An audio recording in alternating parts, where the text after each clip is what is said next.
Manchester United forward Marcus റഷ്ഫോർഡിനെ ഒരു വർഷത്തെ loan കരാറിൽ സ്വന്തമാക്കാൻ സ്പാനിഷ് ക്ലബ്ബ് ബാഴ്സലോണ. ഇരു ക്ലബ്ബുകളും താരത്തിന്റെ ഏജന്റുമാരും തമ്മിലുള്ള ചർച്ചകൾ അന്തിമഘട്ടത്തിലാണ്. കരാർ പ്രകാരം ലോൺ കാലാവധിക്ക് ശേഷം താരത്തെ സ്ഥിരമായി ടീമിലെത്തിക്കാനുള്ള അവസരവും ബാഴ്സലോണയ്ക്കുണ്ടാവും. റഷ്ഫോർഡിന്റെ വേതനം മുഴുവനായും ബാഴ്സ നൽകുമെന്നാണ് റിപ്പോർട്ടുകൾ. കഴിഞ്ഞ സീസണിന്റെ പകുതിയിൽ ആസ്റ്റൺ വില്ലയ്ക്കായി ലോണിൽ കളിച്ച റഷ്ഫോർഡ് ബാഴ്സലോണയിലേക്കുള്ള മാറ്റത്തിന് വേണ്ടിയായിരുന്നു പ്രധാനമായും ശ്രമിച്ചുകൊണ്ടിരുന്നത്. എന്നാൽ സാമ്പത്തിക പ്രതിസന്ധി ഉള്ളതിനാൽ താരത്തെ നേരിട്ട് വാങ്ങാൻ ബാഴ്സലോണയ്ക്ക് ആകുമായിരുന്നില്ല.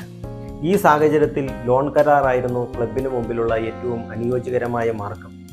ആഴ്ചയിൽ 3,25,000 പൗണ്ടിലധികം വരുമാനമുള്ള റഷ്ഫോർഡ് മാഞ്ചസ്റ്റർ യുണൈറ്റഡ് കളിക്കാരിൽ ഏറ്റവും കൂടുതൽ ശമ്പളം കൈപ്പറ്റുന്ന കളിക്കാരിൽ ഒരാൾ കൂടിയായിരുന്നു. കഴിഞ്ഞ ലോൺ കാലാവധിയിൽ റഷ്ഫോർഡിന്റെ വേതനത്തിന്റെ ഭൂരിഭാഗവും വഹിച്ചിരുന്നത് ആസ്റ്റൺ വില്ലയാണ്. എന്നാൽ ഇത്തവണ അത് മുഴുവനായും നൽകാൻ തയ്യാറാണെന്ന് ബാഴ്സലോണ അറിയിച്ചിട്ടുണ്ട്. റൂബൻ അമോറിം പരിശീലകനായ ശേഷം ടീമിൽ നിന്നും തഴയപ്പെട്ട റഷ്ഫോർഡ് യുണൈറ്റഡിന്റെ പ്രീ സീസൺ പരിശീലനത്തിനുള്ള ടീമിനൊപ്പം ചേർന്നിരുന്നുവെങ്കിലും പുതിയ ട്രാൻസ്ഫർ സാധ്യതകൾ തേടുന്നതിനായി വ്യക്തിഗത പരിശീലനമാണ് നടത്തിയിരുന്നത്. നേരത്തെ ബാഴ്സലോണയുടെ ഒരു പ്രധാന ടാർഗറ്റായിരുന്ന നിക്കോ വില്യംസ് അത്ലറ്റിക് ക്ലബ്ബിൽ തുടരാൻ തീരുമാനിച്ചതും ലിവർപൂളിൽ നിന്നും ലൂയിസ് ഡയസിനെ എത്തിക്കാനുള്ള നീക്കങ്ങൾ പരാജയപ്പെട്ടതും ബാഴ്സലോണയുടെ ഒരു പ്രധാന ലക്ഷ്യമാക്കി റഷ്ഫോർഡിനെ മാറ്റുകയായിരുന്നു.